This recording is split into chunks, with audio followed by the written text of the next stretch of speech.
अगर आपको लगता है कि गाने सुनने से आपका कंसंट्रेशन पावर इंक्रीज होता है तो आप गाने सुन लीजिए। ऐसा हो सकता है कि आपको किसी से बात करके अच्छा लगता हो तो आप उनसे बात करके अपनी कंसंट्रेशन पावर को सही कर सकते हैं। बट सबसे बेस्ट तरीका होता है कि आप योगा या फिर मेडिटेशन करो या फिर किसी वॉक पे निकल जाओ। हेलो एवरीवन, स्वागत है आप सभी का अड्डा 247 क्लैट के ऑफिशियल यूट्यूब प्लेटफॉर्म पर। मैं हूं आपकी लॉ मेंटर डिंपल पारिक और आज हम देखने वाले हैं कि आप किस तरीके से क्लैट 2025 में नेगेटिव मार्किंग को रिड्यूस कर सकते हैं। आप सभी की यही क्वेरीज रहती है कि मैम मॉक टेस्ट तो दे रहे हैं लेकिन मार्क्स बहुत कम आ रहे हैं, और रीजन क्या है कि छोटी सी कोई मिस्टेक हो गई जिसकी वजह से हमारी नेगेटिव मार्किंग हो रही है। ठीक है, तो आज के इस वीडियो में हम वही डिस्कस करेंगे। उसके पहले मैं आपको बता दूं कि क्योंकि इस बार हम 78th इंडिपेंडेंस डे सेलिब्रेट कर रहे हैं तो अड्डा 247 आपके लेकर आया है flat 80% of on all exam products. ठीक है, तो जितने भी आपके लॉ एग्जाम्स हैं उनकी जितने भी प्रोडक्ट्स हैं उस पर आपको 80% ऑफ मिलने वाला है। बट आपको क्या करना है, मैक्सिमम डिस्काउंट अगर अवेल करना है तो मेरा कोड DIM80 यूज करना है। DIM80 इसलिए यूज करना है बिकॉज अगर आपको मुझसे पर्सनल मेंटोरशिप या पर्सनल गाइडेंस चाहिए तो आपको यही कोड यूज करना होगा।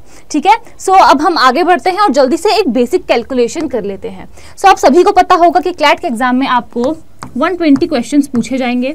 आपको टाइम मिलने वाला है 120 मिनट्स, और जितने भी आप गलत क्वेश्चंस करेंगे उसके लिए आपको मिलने वाला है -0.25 की नेगेटिव मार्किंग। ठीक है, अगर आपने कोई क्वेश्चन छोड़ दिया है, उसे अटेम्प्ट नहीं किया है, तो आपके कोई मार्क्स वहां पर डिडक्ट नहीं होंगे, और जितने भी आप करेक्ट आंसर्स देंगे उसके लिए आपको मिलने वाला है +1।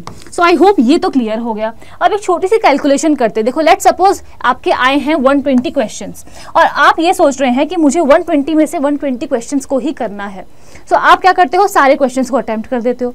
उसके बाद आप क्या करते हो, उसमें से आपके 80 जो है वो करेक्ट निकल जाते हैं लेकिन 40 निकल जाते हैं रॉन्ग, यानी कि यहाँ पर होने वाली है खतरनाक वाली नेगेटिव मार्किंग। बिकॉज अगर हम इसे देखें तो अगर आपने 40 क्वेश्चंस को गलत कर दिया तो यहाँ आपके हो जाएंगे -10।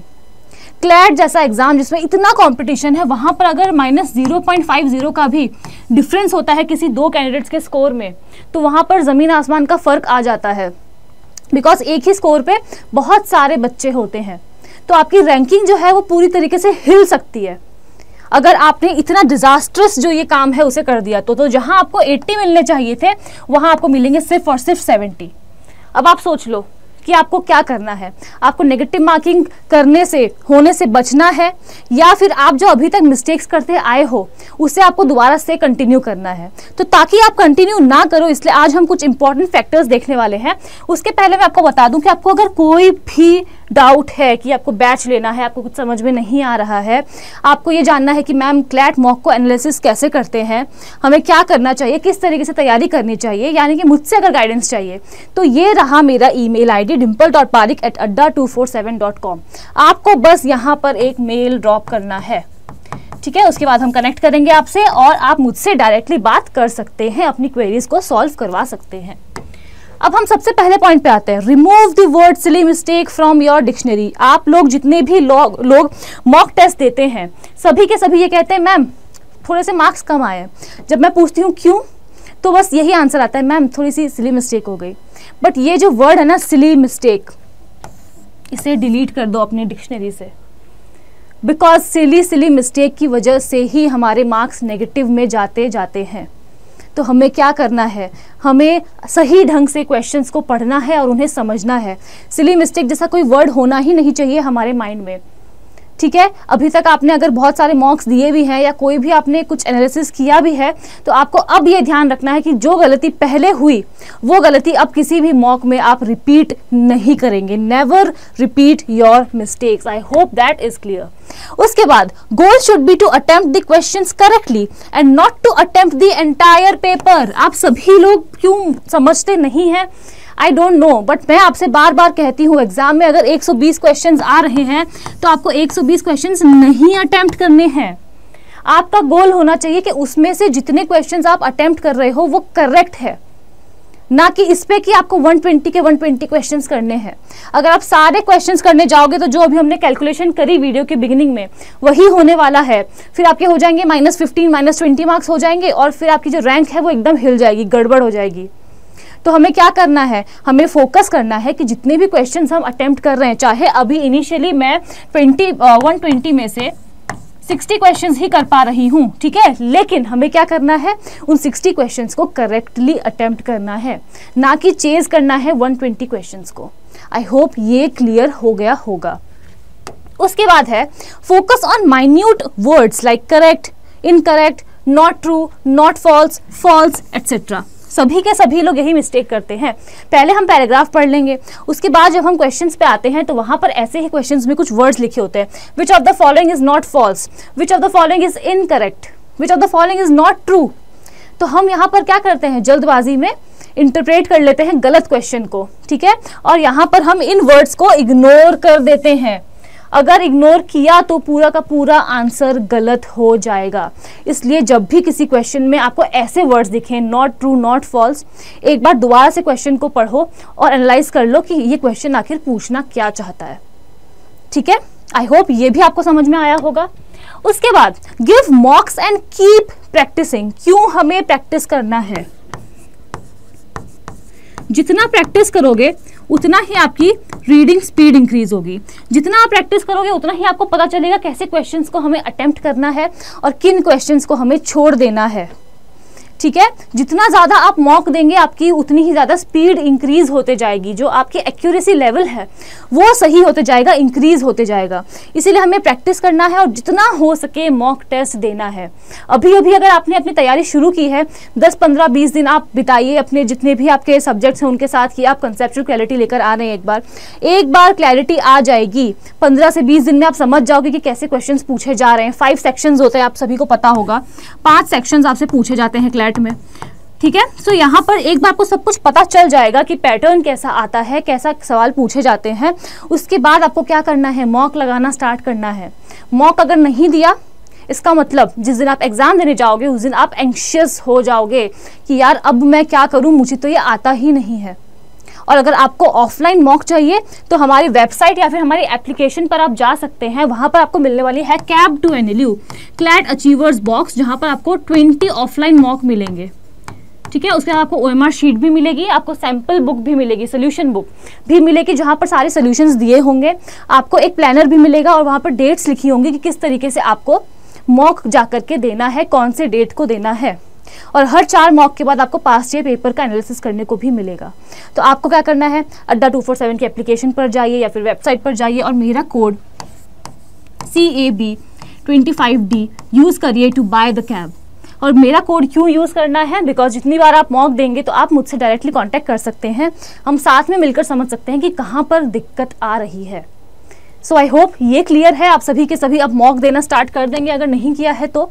उसके बाद हम आगे बढ़ने से पहले जल्दी से देख लेते हैं कि हमने अभी जैसे देखा कि हमारा 78th इंडिपेंडेंस डे आ रहा है, हम सेलिब्रेट कर रहे हैं 15 अगस्त को। तो यहाँ पर जितनी भी हमारी बुक्स और टेस्ट सीरीज हैं उस पर आपको मिलने वाला है flat 22% of by using my code DIM20S, ठीक है। जो पहले वाला कोड था उससे अगर आपको कोई बैच चाहिए तो आप वो सब ले सकते हैं, आपको महापैक चाहिए तो आप वो ले सकते हैं। बट अगर आपको कोई भी बुक या फिर टेस्ट सीरीज चाहिए तो उसके लिए आप मेरा कोड DIM20S यूज कर सकते हैं to avail maximum discount. Now अब नेक्स्ट चीज है analyse your mocks and identify your weak areas. हम हमेशा क्या गलती करते हैं कि मैं मॉक टेस्ट तो दे दिया बट उसमें 50 मार्क्स आ गए, 60 मार्क्स आ गए, बट क्या आपने एनालाइज किया उसे कि वो जो आपके मार्क्स कटे हैं, नेगेटिव मार्किंग जो हुई है, या कोई क्वेश्चन समझ में नहीं आया है तो क्यों नहीं आया, ऐसी क्या कमी रह गई थी मेरी ही प्रेपरेशन में कि अभी मेरे मार्क्स कम आ रहे हैं। जब तक मॉक देकर एनालिसिस नहीं करोगे तब तक कुछ नहीं होने वाला है। मॉक देने से ही मतलब नहीं है, मॉक को एनालाइज करना ही होगा ताकि जब आप अगला मॉक टेस्ट देंगे तब वो सेम मिस्टेक आप रिपीट ना करो, ठीक है। और जितनी बार मॉक देंगे उतनी बार में आपको पता चल जाएगा कि आपके वीक एरियाज क्या है। लेट सपोज आपका कोई एक सब्जेक्ट है वो बहुत ज़्यादा स्ट्रॉन्ग है, तो आपको ये नहीं करना है कि अपना पूरा टाइम उसी सब्जेक्ट को देना है, वो तो ऑलरेडी स्ट्रॉन्ग है। तो आपको क्या करना है, आपको अभी से ही अपने वीक एरियाज को आइडेंटिफाई करना है। वो कैसे करोगे, जितना मॉक टेस्ट दोगे उतना ही आप उन्हें आइडेंटिफाई कर पाओगे, और जितना आप आइडेंटिफाई कर लेंगे कि ये मेरा वीक एरिया है, आप उसको उसी तरीके से प्रिपेयर करेंगे, उसमें आप उसी तरीके से लग जाएंगे उस सब्जेक्ट को समझने में और पूरा करने में। Then use elimination method wisely. ये मिस्टेक हम सभी करते हैं, जब शायद मैंने एग्जाम दिया था तब मैंने भी किया था, इसीलिए मैं यहाँ पर आपको बता रही हूँ कि लेट सपोज आपको यहाँ पर 4 ऑप्शंस मिले हैं, ठीक है। आप एलिमिनेशन मेथड कब यूज करेंगे? जब आपको पता है कि फर्स्ट और थर्ड ऑप्शन तो कतई नहीं होगा, यानी कि बिल्कुल ही नहीं होगा, और 30 जो यहाँ पर ये जो 2 ऑप्शंस बचे हैं आपके पास 2 और 4, यहाँ पर आपको लग रहा है कि 85% ये ऑप्शन ही करेक्ट होना चाहिए और 15% ये ऑप्शन करेक्ट होना चाहिए। जब बहुत ज़्यादा हाई प्रोबेबिलिटी हो, आपको लग रहा हो कि हाँ 2 ही ऑप्शंस में से एक चूज करना है मुझे और सबसे ज़्यादा लग रहा है कि यही होगा, हम उसी केस में एलिमिनेशन मेथड को यूज़ करेंगे।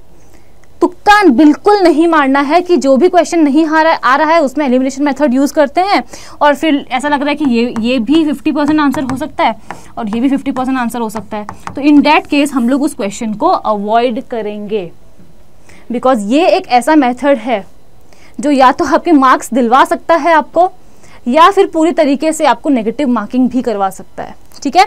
सो इसका हम सभी ध्यान रखेंगे। उसके बाद वर्क ऑन कॉन्सेंट्रेशन पावर। जब भी मॉक टेस्ट देने बैठेंगे, मेरी गर्लफ्रेंड ने क्या कहा, मेरी मम्मी ने क्या कहा, मेरे बहन भाई ने क्या कहा, मेरे रिलेटिव्स ने क्या कहा, मेरे नेबर्स ने क्या कहा, नहीं सोचना है। अगर आप अभी से कंसंट्रेशन नहीं बना पा रहे हैं, कोई बात नहीं, सुबह सुबह उठो, शाम में उठो, मेडिटेशन करो, ठीक है। अपने कंसंट्रेशन पावर को बढ़ाओ। जब तक वो नहीं होगा तब तक आप सही ढंग से एग्जाम नहीं दे पाएंगे, बिकॉज क्लैट जैसा एग्जाम जिसमें आपको कॉम्प्रीहेंड करना है पैसेजेस को पढ़कर और जल्दी से आपको देने हैं वहाँ पर answers, so it is quite difficult. अगर आपको लगता है कि गाने सुनने से आपका कंसंट्रेशन पावर इंक्रीज होता है तो आप गाने सुन लीजिए।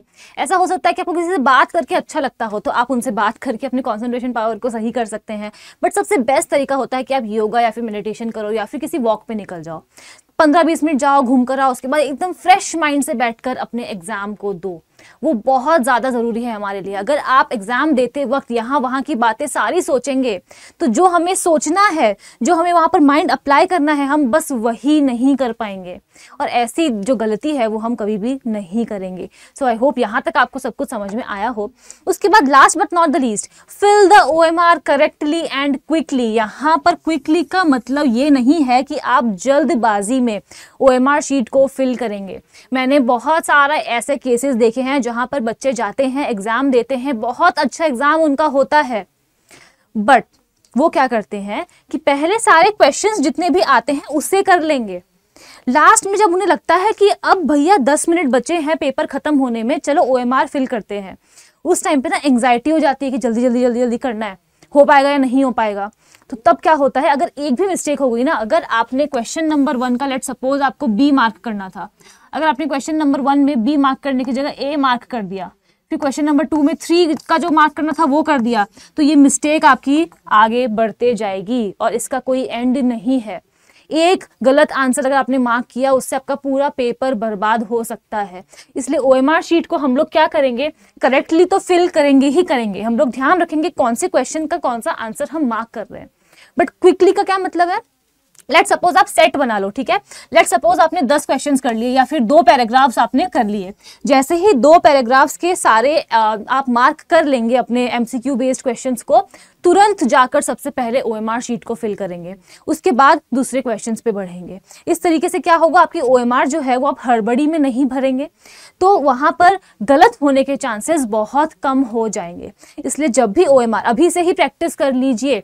OMR शीट तो आपको 1 दिसंबर को फिल करनी है, राइट, बट आपको प्रैक्टिस कैसे करनी है, मॉक टेस्ट लो, मॉक के साथ OMR शीट्स मिलेगी, उसे अभी से ही फिल करना स्टार्ट करो। और जितनी बार आप मॉक टेस्ट देंगे, अलार्म जरूर से सेट करेंगे।